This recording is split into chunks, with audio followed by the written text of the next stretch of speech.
Yes, thank you very much for that. So, yes, Twitter removed me from their platform. I think we can all agree there is no point looking for rhyme or reason why that happens. The only thing that we have in common if we're removed is that we had influence, for good or bad, but we had influence with a large number of people. And as we head towards the November elections in America, so we will see voices of influence removed from Twitter, YouTube, as we're seeing now, and other platforms as the Democrats and those who fund them step up their efforts to get rid of Trump as president. And so I see myself as almost as a side story to that. The real story here is that the Democrats will stop at nothing to remove President Trump. And you've never cared what people think of you. In fact, your Twitter bio, you owned all of the insults against you. You described yourself as the biggest bitch in Britain, Milo's mum, the female Farage, and Angly Ellen DeGeneres.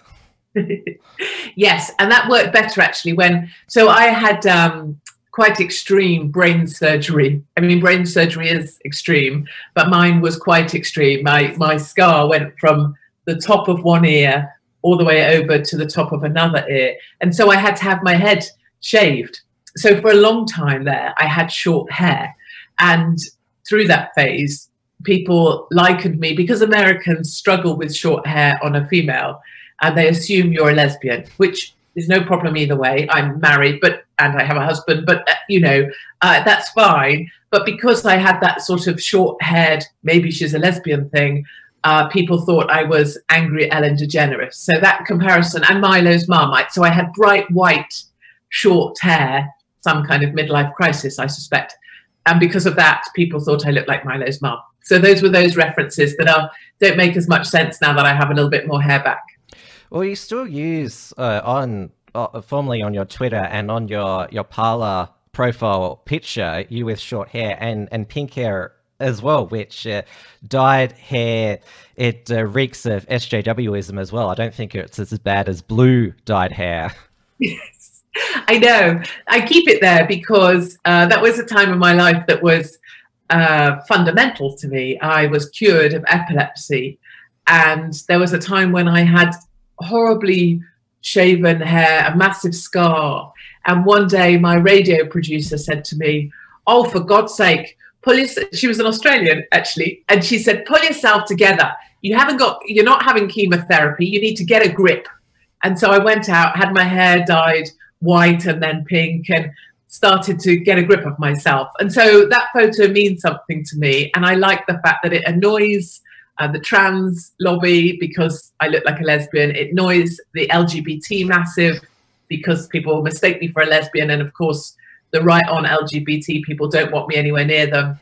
So there's all sorts of reasons I like it. Conservatives are always telling me, change your photo. You look much better now. You look younger now. But I quite like that phase of my life. It was a kind of a rebirth of the Hopkins. Now, you've been completely deplatformed by your native British mainstream media, despite for over a decade you were a darling of them, but you found a new home here in the Australian media, appearing now regularly on Sky News Outsiders program, on the Today Show with Carl Stefanovic. You can add Wilmsfront to that list tonight. And I remember when you first appeared on 60 Minutes Australia, which was also with Carl, there was mass outrage on Australian Twitter that Carl was speaking to you, and Paul Barry, the host of our ABC Media Watch program, he wagged his finger at Channel 9 and then Sky News Outsiders, saying you shouldn't give Katie Hopkins a platform. So apparently now that if you do interview Katie Hopkins, there's an interview disclaimer you have to read at the beginning, which is, "I support all of Katie Hopkins' views and then some more." That's my disclaimer. Oh, you're so sweet. Thank you for saying that. That's very, very sweet of you. Yes, so Carl has been amazing and understands me and understands that we can laugh and say our own truths without requiring that anyone else believes them. We're just sharing our opinion. And I'm very grateful to Rowan and his team there on Outsiders. They've been so kind to have me on, because it really takes courage to have me on. You can lose your job, you can lose your advertisers for sure, you can be forced out. So Rowan, Rita and the rest of them are really making a stand there, and I'm really grateful, and to yourself. Basically, if you have me on, you're risking yourself in some way. There will be criticism you get. You will get very unkind attacks on you because you have me on your show. And I guess the biggest question mark over all of that is, I'm a mum. My husband is in the other room. My son is in another room, his English comprehension test that I've set him. You know, I am very, very normal and very, very ordinary, but somehow the media needs you to believe I'm a monster in order that you don't believe a single word that I say.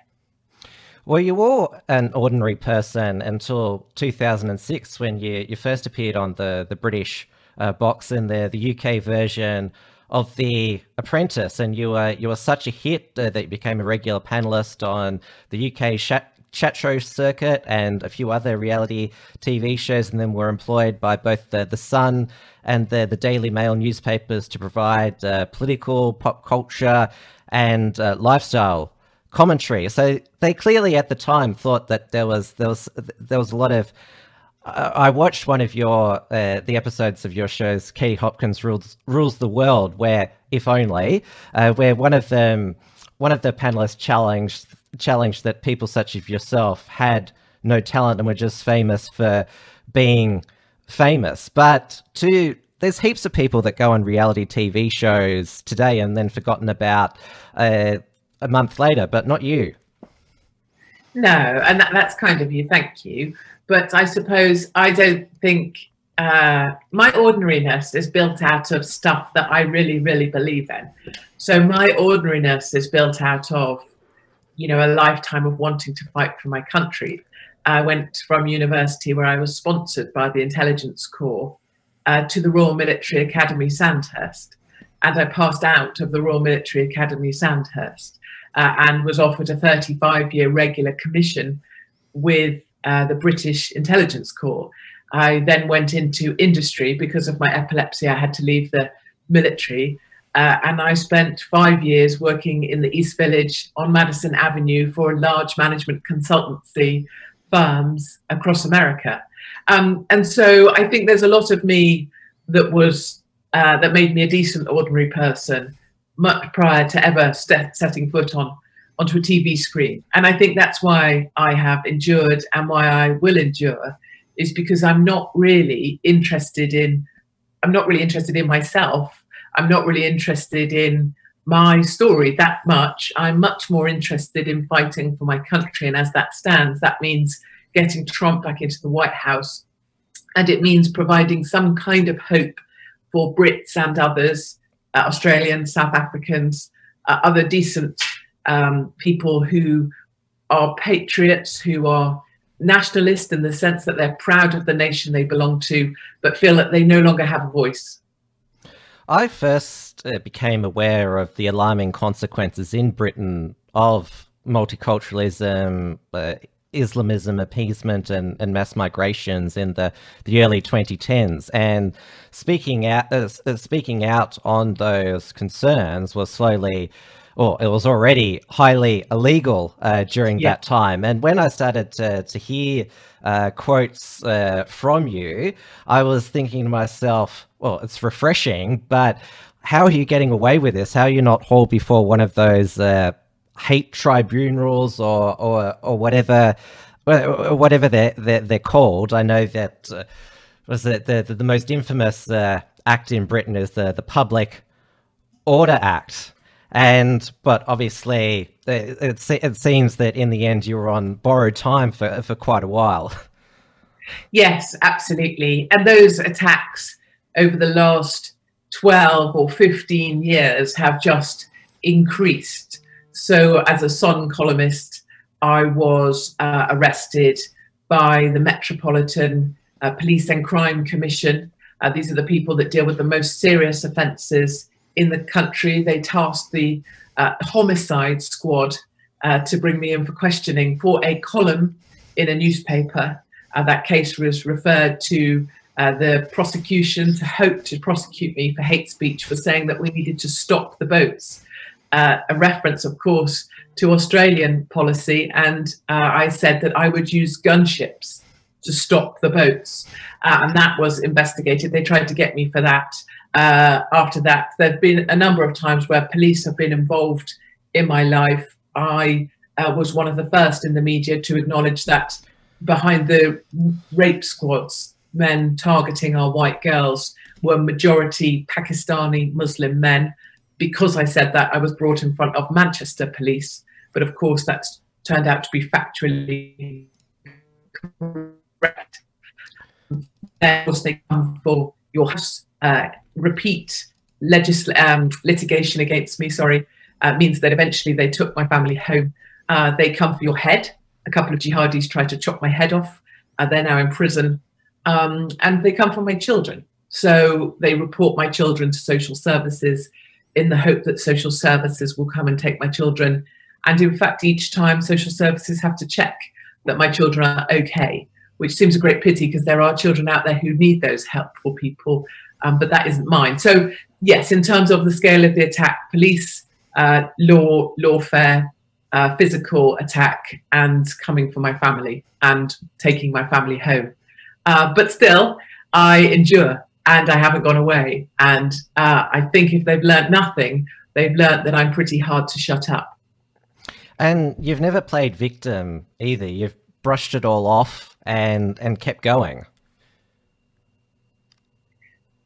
Yeah, I think we have to own these things. You know, I have no sympathy for myself because I chose to put myself out there. And even when I saw the price that that would cost me, not only in terms of every job I've ever had, but eventually my family home and other, I still continue. So that's my choice, isn't it? And I also say to people, you know, people who are in the early phases of this, or celebrities who are crying because someone said they look fat or they weren't as pretty as they could be, or maybe they didn't like this picture or that picture. You know, you have a choice. You put yourself out there. If you don't like what people say, you can choose to stay offline, sit at home on your sofa and be quiet. And I guess my question to any young people watching this is, if you put something out there, be it a photo or a comment, is the only thing that you're going to accept people being nice to you? Is the only thing that, the only opinion you will acknowledge is someone saying kind stuff? Because life isn't like that. Life is tough and hard, and we all think things, and people should be allowed to say them, even if that's deeply offensive about me, about my nose, about the fact that I look a bit like a horse, whatever it is. That's okay, because I choose to put myself out here. We will make America great again.